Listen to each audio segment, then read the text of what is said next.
Looking back, if you could just start over totally from the beginning, knowing what you know now, what would you do differently? The first thing is take action. And this was alluded to. Like you just got to get in, get your hands dirty, figure it out. I have some friends, and they didn't have the money to buy a house, so they sold their car. They went and did the hustle, and a lot of people just don't have the drive. So take action, find the right people, find that team, get in and do something versus nothing.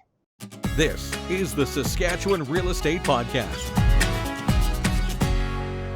Hey there, and welcome to the Saskatchewan Real Estate Podcast. This episode is brought to you by Josh Betcher, team lead with Moulin, Betcher & Associates with eXp. I'm your host, Ronald Quaroni. I'm a licensed mortgage broker in both Alberta and Saskatchewan, here to guide you through everything that you need to know about real estate in our incredible province. Before we jump in, I've got a quick favor to ask. If you're loving the content and want to stay ahead of the game in Saskatchewan's real estate market, make sure to subscribe to the channel. Your support helps us keep creating this podcast and sharing valuable insights with listeners like you. And hey, I'm not just here on the podcast. I'm even sharing more updates and tips on behind the scenes content on Instagram and Facebook.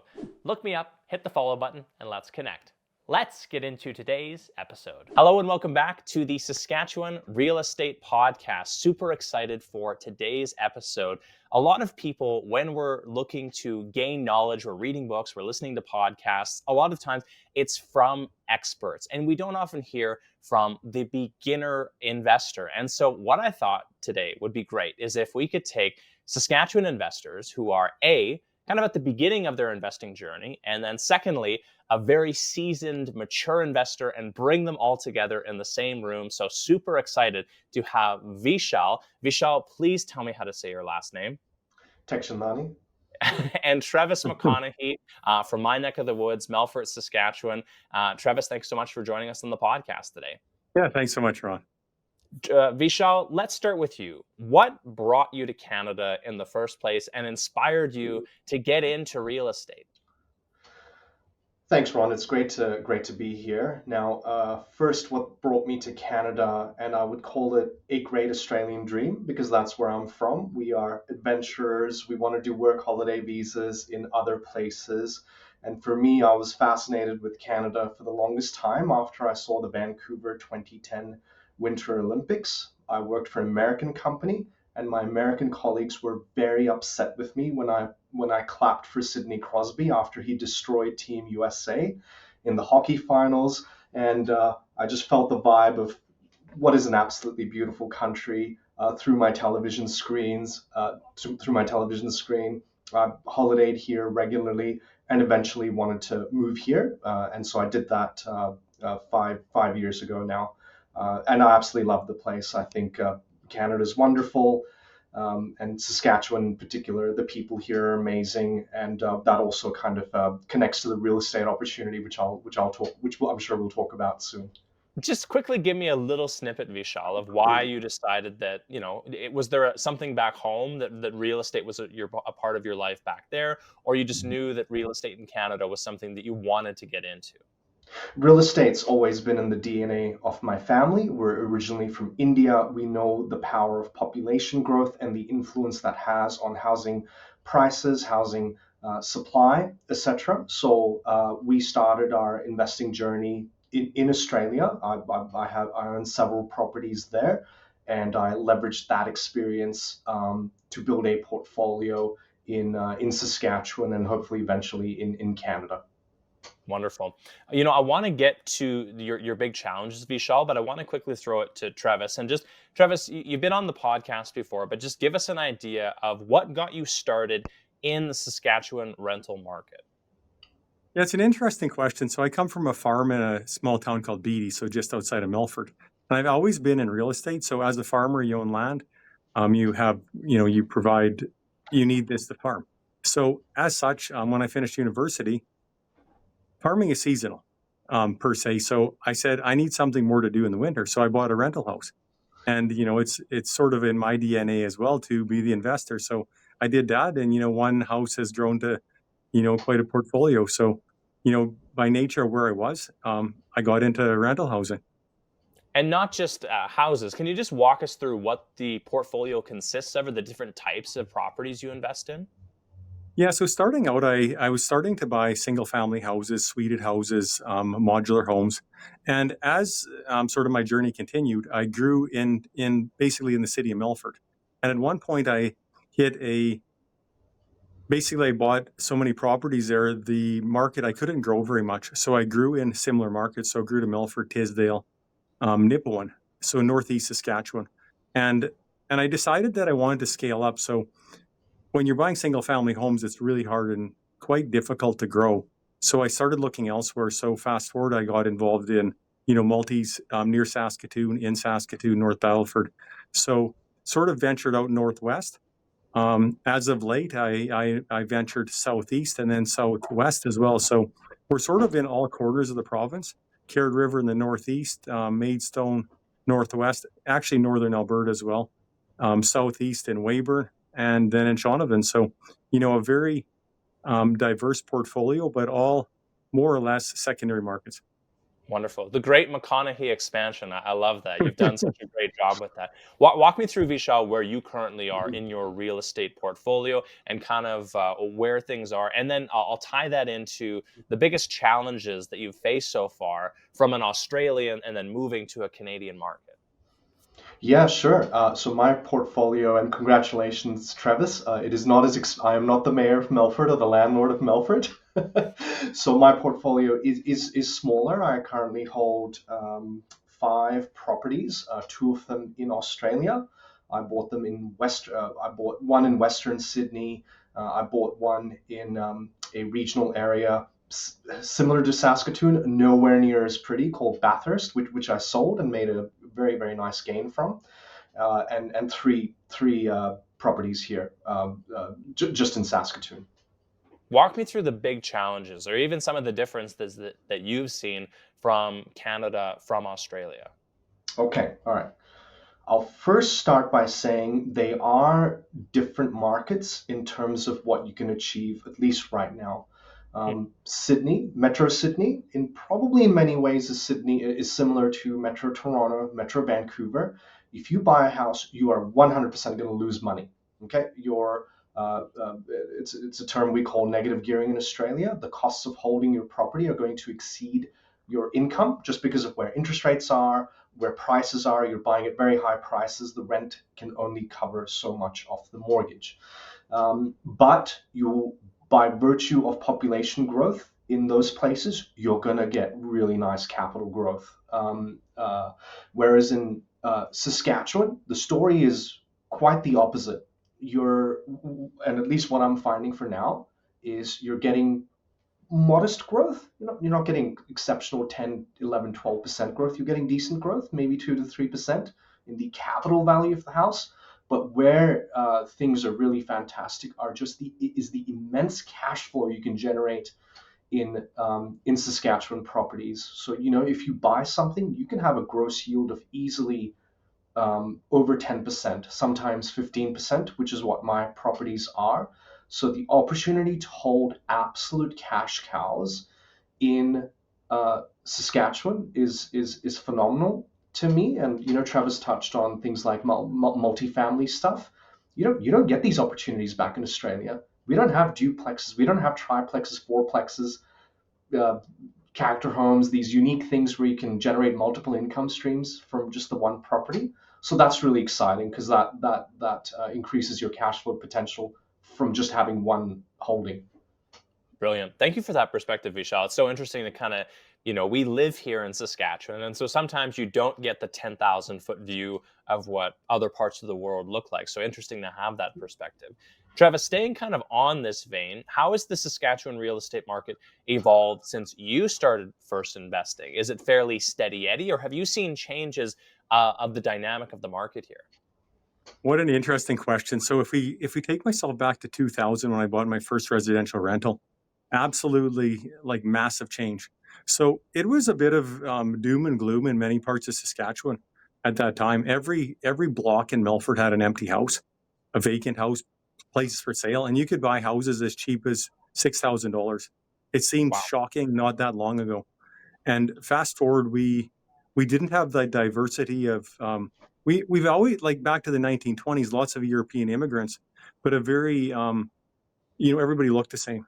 So you don't have all the new immigrants. And, fast forward, I'd say Saskatchewan was sort of steadily increasing for years. And once COVID, um, sort of opened up, the number of new Canadians to Saskatchewan has just been incredible. The diversity to secondary markets, absolutely, amazing. The rent growth has been exceptional, I'd say. So they're coming from, huge amounts of people coming from Eastern Canada, from Western Canada. I think our premier said 140 plus nations have been represented with immigrants. So lots of great Canadians, new Canadians, skilled Canadians, and Saskatchewan needed great people coming here. We have such a shortage of labor that, now the demands there, the people to fill these jobs, and we had the housing. The biggest challenge we're having right now is actually when the cities got full, they moved to secondary markets, and now the secondary markets are full. So what next? What now?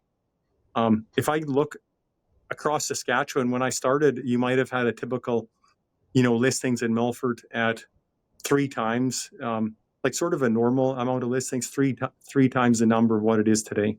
So there's very, very low inventory. And if I compare a Melfort to a Melville, a Humboldt, a Yorkton, Estevan, it's no different. The whole of Saskatchewan has exceptionally low inventory. Right. It's become a provincial problem that we just don't have enough supply anywhere. And I love the conversation around the demographic shift in a very positive way, because in a lot of ways what you need in these communities is just like myself. I grew up in St. Brew. You grow up and you move to the city where you don't have enough young people who stay in those communities and set down roots. And so the great thing about new Canadians is coming to these secondary markets is you're really filling in and growing the population in what is really needed in Saskatchewan. So what a great insight on that, Trevis. Um, Walking through the challenges of the Saskatchewan real estate market, and I'll throw it to you, Vishal.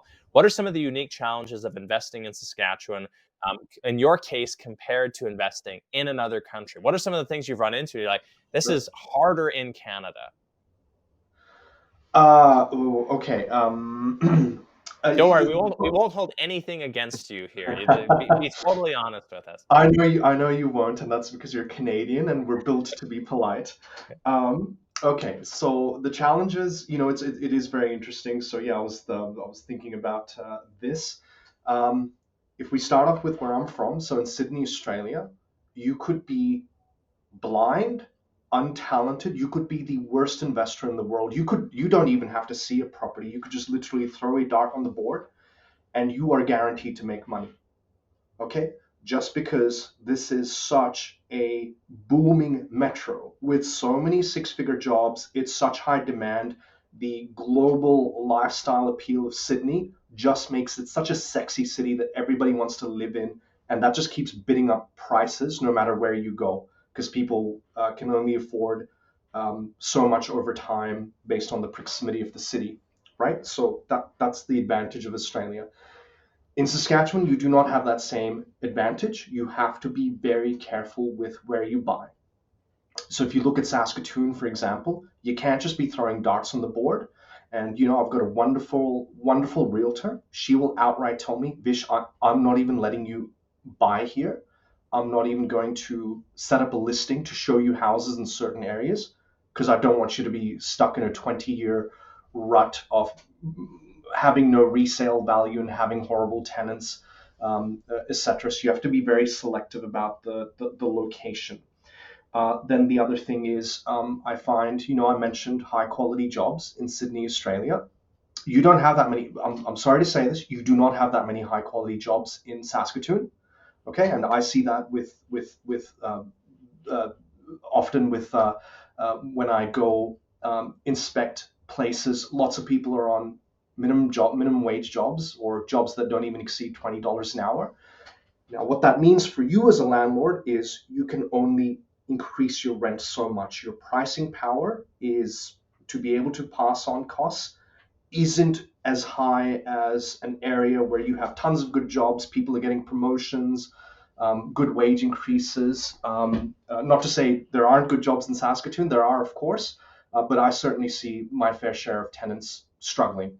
and that's Let been me a just recurring issue. quickly, Vishal, Yes. could you just expand or qualify that when you say good jobs, meaning that like in the tech sector, or just walk us through what you would consider like good, high-paying jobs, or like an employer that would be like, oh, if we could land this employer, you'd Right. add 500 people who made 150,000.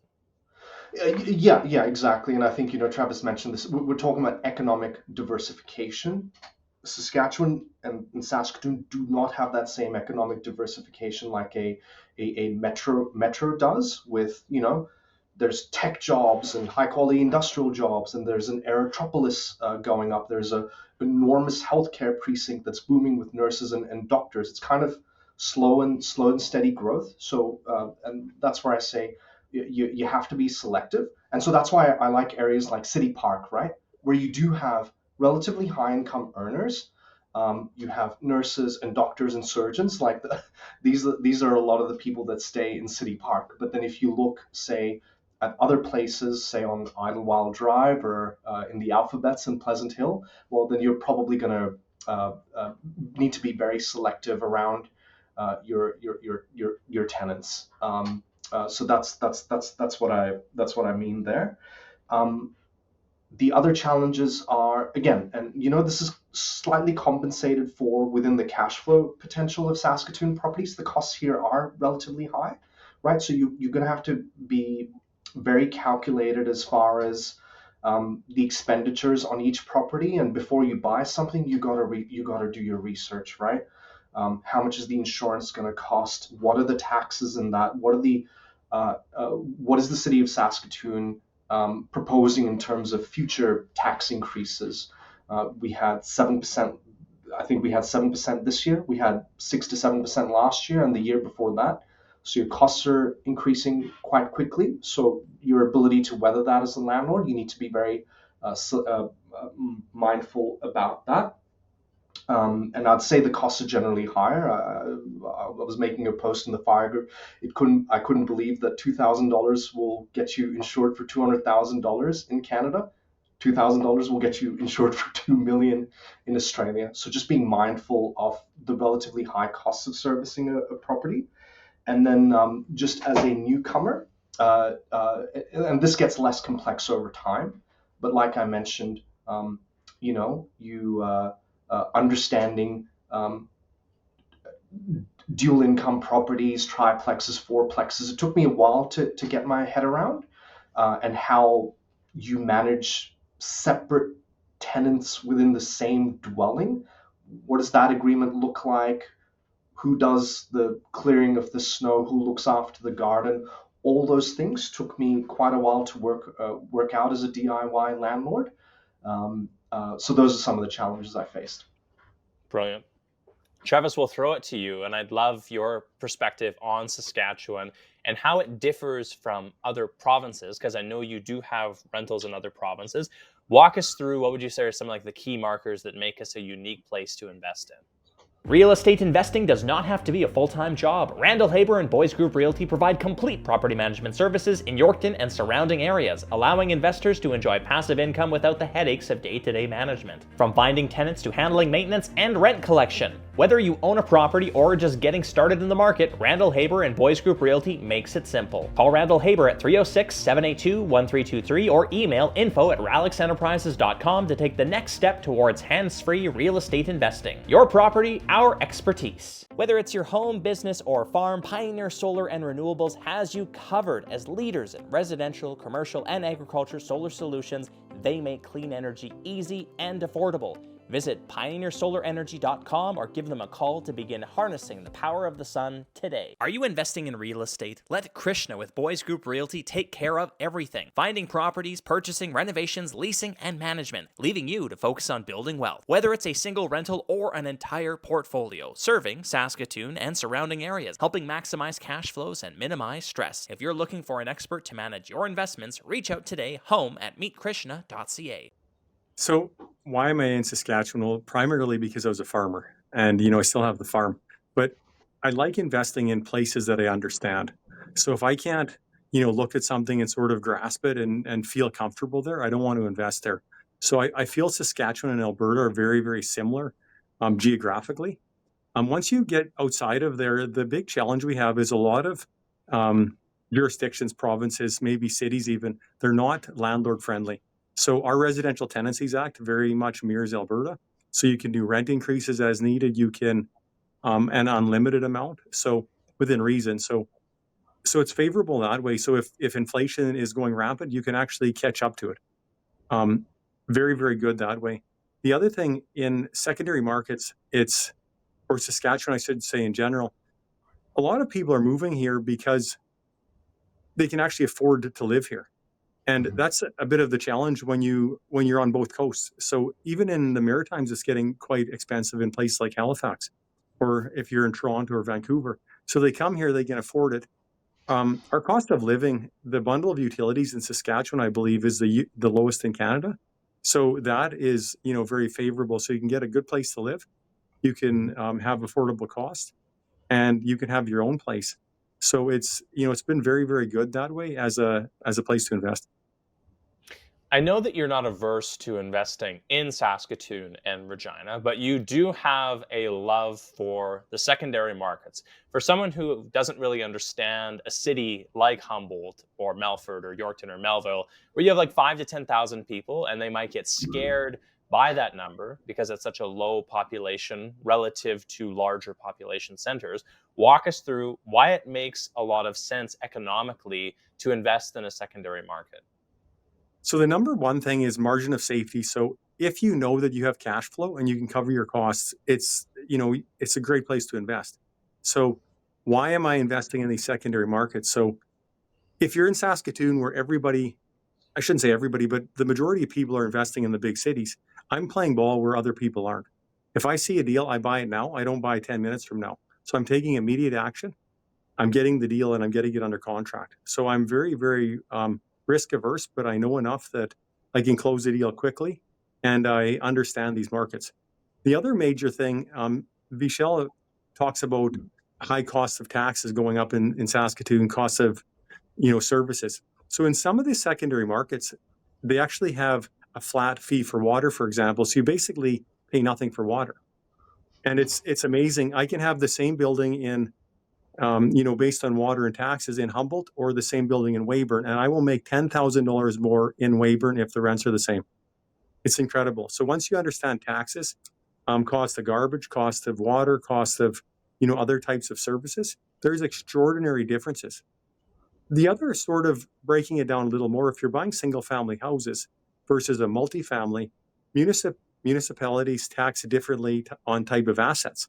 So in Tisdale, for example, the multifamilies might have a fairly favorable tax rate, but single families do not. So you could have a fourplex and a single family and actually pay very similar tax. So it's all these anomalies. And if you become an expert in, secondary markets, you can really find some great niches where you can, do well. Go ahead, Travis. Sorry. I was going to say the other major part of that is so many municipalities, based on what the areas, what their resources are, can have a very, very cyclical property market.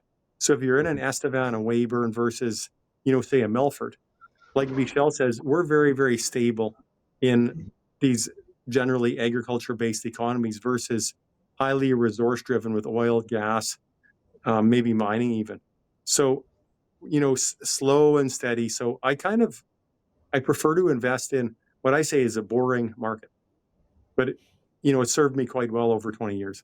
Travis, I like boring too. And Ron, if I may, I'd like to just echo some of Travis's points. Like what he mentioned there about understanding that this is why people should listen to your podcasts. More people should listen to this podcast, Ron. Nuggets like that, right? Like understanding the tax rates can be quite similar for a fourplex versus a single family home. It's a no-brainer. And what I'd add there is, when I look for properties, I always look for multiple properties when I'm on my buyer's journey, right? Like I'm just really excited about the different opportunities. Ask to see the bills, ask to see the tax payments, ask to see the monthly Sask Energy rates and whatnot. Those inputs are so important to calculating your expenditure and working out what is my net outcoming going to be, what are my net incomings going to be, and based on some of the things that Trevis said there, you could easily have a much better opportunity for the same price in a property that's multi-income versus single family, just based on some of these nuances. Another really interesting thing, sort of adding on to that, Vishal, is when you look at rents in secondary markets, and many people they'll know Saskatoon and maybe feel comfortable with that, but going into a Humboldt, they are like scared of this. But interestingly enough, if you're in a Milford, a Yorkton, a Melville or North Battleford, actually a 2-bedroom unit or 1-bedroom might be very similar across secondary markets. So if you see a unit, get a pro forma from a realtor of a multifamily building, and all the 2 bedrooms are at say $650, and I know that the rent should be $900, you have a massive upside on that building, and I know that just though with certainty based on what they should be. So there's a lot of these old landlords around Saskatchewan that really haven't kept up with their asset. They might be a great asset, but the rents for these actually don't currently debt service. Yes, but what I would say there again, because of the nature of Saskatchewan's economy, for example, Travis, some of my tenants work 2 jobs. I do not want them to be working 2 jobs to make rent. I really don't. It makes me feel very guilty as a landlord. So again, what I'd say is, even if you could reset your rent to a higher rate because of what the market's done, I would say as a landlord, you don't necessarily have to, because you want a sustainable tenant who's making their rent payments on time, and not necessarily working 2 jobs to do that, because like I said here, the minimum wage tends to be quite low. Some skill jobs don't even pay over $20 an hour. So it's just about finding the right balance, just to make sure if they're a good tenant, they're taking good care of your place. They can only maybe service that much, and I'm willing to accept a sacrifice from maxing out my rent to what is currently the market rate, if it means uh, keeping a good tenant and keeping them in a good I'll actually mental comment on that, and it's condition. interesting you mentioned this. So in my 25 years renting, the quality of tenants has like massively increased. So when prices have went up on properties, you have you can get higher rents, and you just get this better quality. There's a huge way larger pool of great people to draw from with all the new people coming. So Ah. right now I used to deal with a lot of people that I wasn't necessarily sure of. I don't really, I don't have to have those people in my places now. Awesome. Thank you for the discussion, gentlemen. I love the different perspectives on getting into a market and then understanding each of those markets and how things like utilities, and even though if you don't directly pay your utilities, understanding the cost to the tenant, where you can find those little ins to save $10,000 in a Mhm. Weyburn is massive at the end of the year if you can add percentages onto a portfolio. So wonderful perspectives on both sides. A question for both of you, and I'll start with Vishal. How do you decide? And I know you're kind of at the beginning of the journey here, but you're a very Mhm. intelligent man. So single family homes versus multi-unit properties or commercial investments. Just walk us through your thought process and kind of where you want to go in the portfolio. Oh God, you had to say the C word, Ron, commercial investments.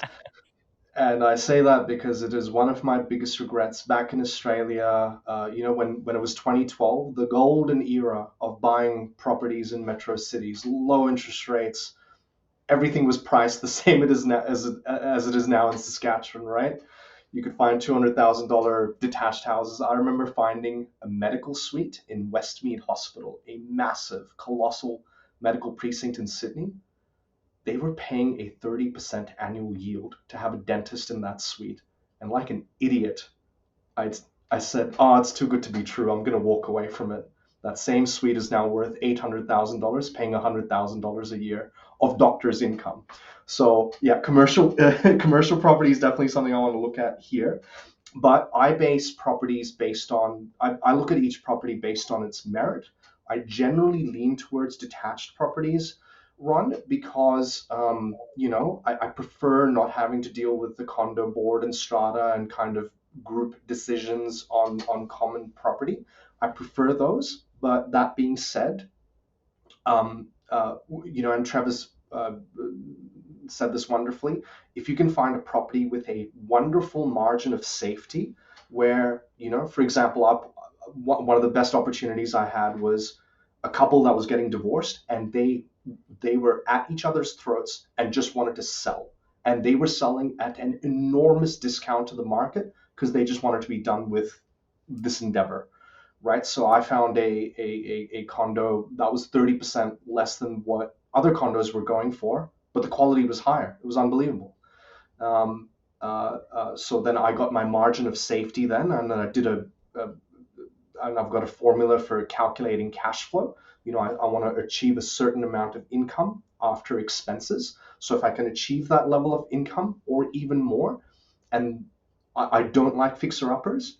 If at best there's just patchwork repair that needs to be done, a water tank that needs to be replaced, I'm happy with that. So I'm looking for minimal effort, high cash flow, margin of safety, leaning towards detached houses. But if it's a townhouse or a condo or a commercial property, like I mentioned earlier, that's providing all those things with a good margin of safety, I'm happy to look at those things too. Same question to you, Trevis, and I know we've had discussions about this where single family homes are almost, they're hard for you to do anymore because you don't have the time to look at just individual units. But just walk me through your thought process on single family homes, multi-unit properties, or commercial investments. Yeah, so great question. So if you're starting out in real estate, I tell everybody, buy a single family house, buy a suited house, get your hands dirty, be the landlord, and learn how all these nuances work. And operate the tent, like have some tenants and have some great stories about the tenants. As you get bigger, it's really, really hard to scale in single families. So I wished, maybe I would have bought 5 single families and then went to multi. So I say the faster you can jump to multi, do it. And it's interesting, if you add a 0, it's as easy to do a 12 suite as it is to do a single family. And now I'm finding it's as easy to do a 24 or 36 as it is to do a single family. So it's sort of crazy how the perspective changes. Now, when I, backing up in here, types of assets, so types of commercial. So you could buy strip mall commercial, you can buy farmland commercial, but depending on the type of asset, in Saskatchewan, our farmland has increased so rapidly in price that you can't cash flow this. If you want to buy land, there's likely to be a good appreciation on it, but you have to have a way to debt service it.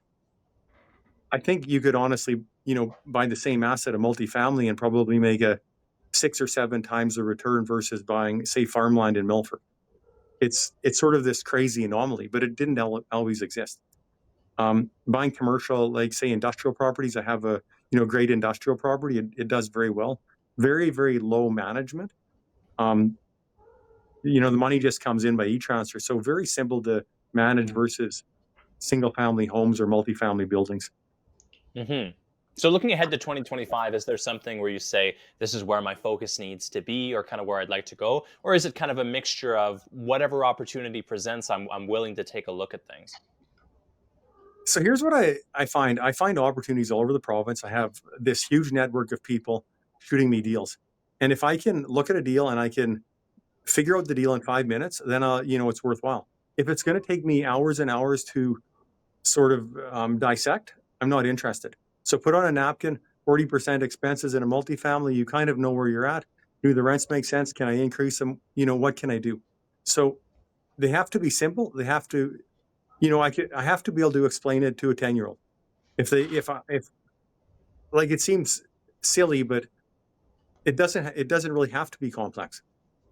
Looking forward, I'm looking to buy, more larger assets, scale up that way. And I have a great team of people working across the province. So doing more in the same markets that I'm in, absolutely love to do that. I'd echo a lot of what Trevis said there. First is, it is so important to get your hands dirty, right? Just do something. I mean, don't just blindly buy a fixer upper, but buy a decent property at an affordable price to start. And and I mean, really get your hands dirty, like learn how to fix stuff, manage the tenants and what have you. I know people who've been like, yeah, I've been meaning to get into the property market, and then it's like, mate, you said that for 5 years, 10 years. I know people who've missed the boat from 2012, just waiting for the right opportunity and waiting for the real estate crash. Buddy, it ain't gonna happen. So yeah, no, getting your hands dirty is super important. And the other thing Trevis said there, uh, get your people, right? Like I've got a great network of people myself. I love my realtor, Jennifer MacArthur from real estate executives, realty executives, good folk like yourself, Ron. You know, like you have so much data. You know where the loans are getting approved. You know where the hot spots are in Saskatoon. It's so important to leverage, build a network of good people and leverage that. Yeah. I want to add on to that a little bit, if I can. So one of the keys to my growth has been showing up at, say there's a group of like-minded people that meet in Saskatoon or Yorkton or Regina or Randall Housing Saskatchewan as conferences. There's all these people that are involved in the industry. And it's amazing that, the majority of my deals actually come through my network. People can't find a deal, but I have too many deals to do. So if you get out there and you show up, things show up. Walk us through the role of mentorship for you, Vishal. Being new to Canada, even though you're Mhm. not really new to real estate, Mhm. there is an element of what the heck's going on here. And I know that's how we connected through the Saskatchewan Fire Group. But walk us through how the roles of mentors and networking has helped your journey so far. Yeah, no, great question. I'll start with the networking element first. I was very lucky. My realtor, Jennifer, was actually my Airbnb host when I came to holiday in Saskatoon, and she is so freaking lovely. Ron, when I stayed in Saskatoon, she and her husband, they took me out and around the city. They bought me cake and took me to the CP Bridge. They wanted to really show me Saskatoon, and they were so lovely. And we kept that friendship, and lo and behold, it blossomed into um, a client relationship as well, because she's now my realtor, and she's such an important person. I wouldn't have been able to acquire the properties without her. And so again, like I said, she knows Saskatoon in and out. She intentionally tells me areas not to go in just because of safety reasons.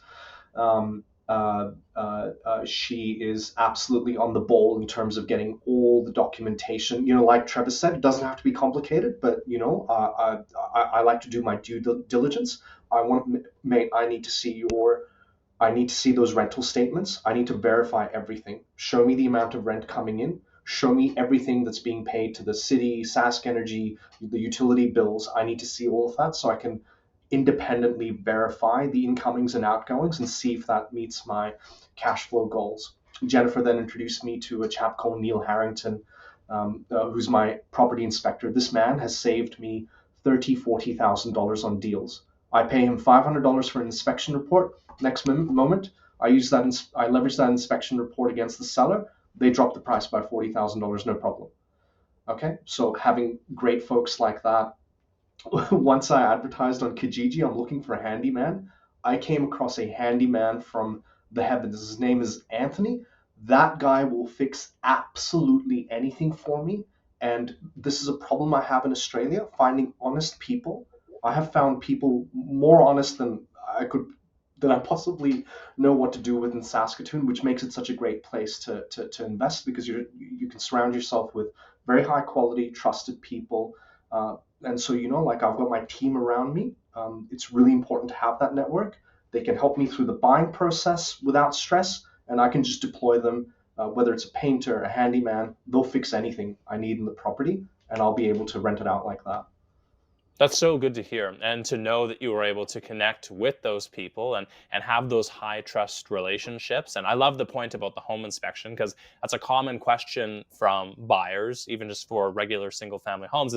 Well, do I need a home inspection? And in a lot of cases, like you say, you use that as leverage if there's something wrong with the property to get a massive reduction in price. So definitely a home inspection is super key.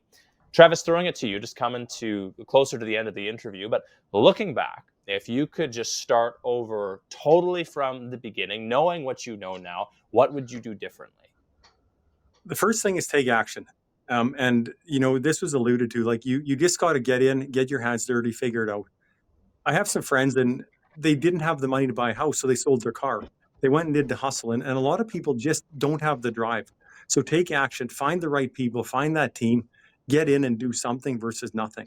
Read books. There's lots of great books. I always say Don Campbell's a great starting point. Real estate investing in Canada. Find people you can work alongside with. So getting started, buy that single family. And I say scale up sooner than later. So I wished I would have bought multis earlier, lessons learned, but here I am now. So getting that single family house, taking action, and getting that great team to surround yourself with. Before throwing it to Vishal, just a quick comment. I probably know what you're going to say, but is it still a great time to invest as a new entrant into the Saskatchewan real estate market? Right now, it is a absolutely fantastic time to invest. My old adage is buy as much as I can, as fast as I can right now. When rents are increasing dramatically and interest rates are decreasing, and I'm the guy that can close deals because of very specific knowledge quickly, like it's the golden hour or the golden 6 months. And it's amazing. I've never seen Saskatchewan with such low inventory, such great people, such diversity. Yeah, I mean, I want to buy as many great properties as I can. I love the optimism. Right now in 2025, we're talking about Trump tariffs and wars around the world. And so it's great to focus in locally and say, there's all this other stuff happening, but there's opportunities if you are open and looking for them. So I love that perspective. Vishal, I'll throw kind of the same question to you. You can throw this back to Australia and you can pick up that great the commercial opportunity that you passed on. But if you could go back and start all over again, what would you do differently, or what advice would you give to yourself? The Saskatchewan Realtors Association supports over 1,700 realtors across the province. Their members provide expert insights to help you navigate the market. Visit sra.ca for monthly stats, industry updates, and to find a realtor near you. Oh my God, I would echo what Trevis said there, and Trevis, your optimism is definitely rubbing off on me. Yes, so I would definitely have been slightly more aggressive when I was younger.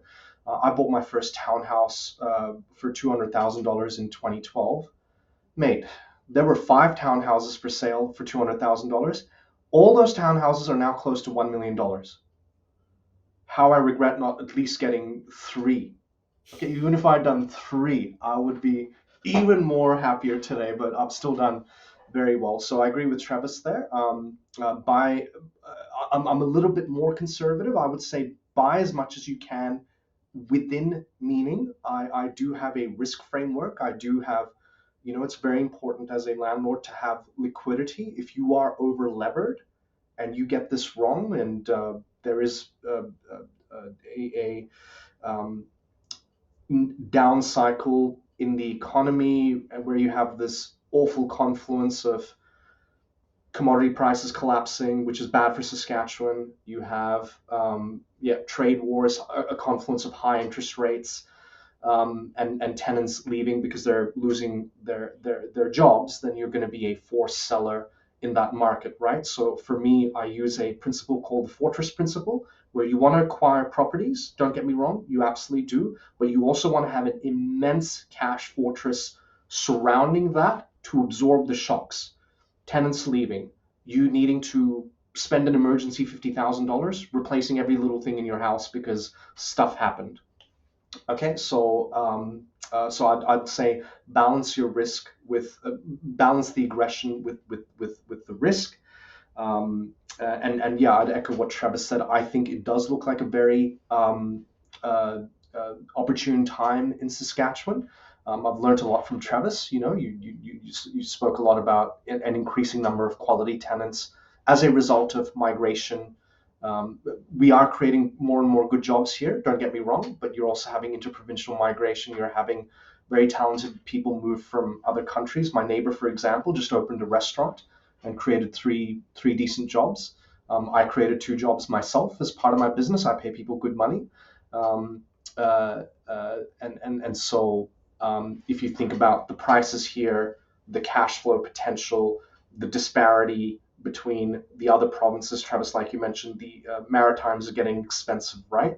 But Saskatchewan's at this certain weirdly low price point still in the context of everything that's happening in Canada. So I'd certainly be looking to acquire more as well. Brilliant. Thank you both so much for your time and your expertise on this topic. Just one last ask, starting with Trevis. If someone wants to connect with you, or if is there an event that you want to promote? I know you are one of the leaders in the REGS group, or the Real Estate Investment Group of Saskatchewan. Anything that you'd like to promote, or ways that people can get in contact with you? Yeah, so I can be reached through Facebook. You know, a simple way, you look me up on Google. There's a number of podcasts on there too, and more than willing to help people get started.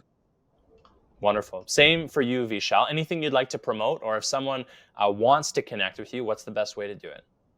Well, it all comes back to my love for Canada. I remember spending Halloween here in my first visit, and it was Carly Rae Jepsen on the air, right? So I know I just met you, and this is crazy, but you can just call me on 306-630-9629. I'm happy to just have a chat and answer some questions from the perspective of a relatively new investor within the Saskatchewan market. A Carly Rae Jepsen quote to end it off. Okay, wonderful. This has been great. I really appreciate both your perspectives. I think there's a tremendous amount of value here, so I really appreciate you taking the time, and looking forward to an exciting 2025. Yeah, keep up the great work, Ron. Thank you so much for having me, and it's such a great podcast, Ron. And Trevis, learned a lot from our conversation today. In fact, I will be getting in touch with you. Yeah, likewise. Thanks, guys. Thanks for tuning in to the Saskatchewan Real Estate Podcast. Don't be a stranger. Whether you're buying your first home, refinancing, or investing in real estate, I'm here to help you navigate the mortgage process in both Saskatchewan and Alberta. Use the booking link below to schedule a time to chat. If you found this episode helpful, don't forget to hit the subscribe button so you never miss a valuable piece of real estate information. Until next week, I'm Ron Quaroni, your Saskatchewan mortgage professional. Bye for now.